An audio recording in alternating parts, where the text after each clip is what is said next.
আজি বহুদিনৰ পৰা আমাৰ কাৰ্বি আংলঙৰ লগতে অসমৰ অংগনবাদী কৰ্মী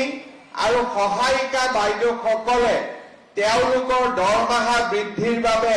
আমাৰ চৰকাৰক অনুৰোধ জনাই আহিছিলে। মই আপোনালোকক ক'ব খুজিছো যে অহা 1 অক্টোবৰৰ পৰা আমি আপোনালোকৰ দৰমহাও বৃদ্ধি কৰিম আৰু লগতে আপোনালোকক এটা এককালীন সাহায্যও আমি আগবঢ়াম। অৰ্থাৎ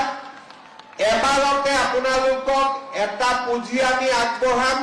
যাতে ঘৰৰ কাম কাজ ল'ৰা ছোৱালী পঢ়া শুনাৰ ব্যৱস্থা ল'ব পাৰে আৰু লগতে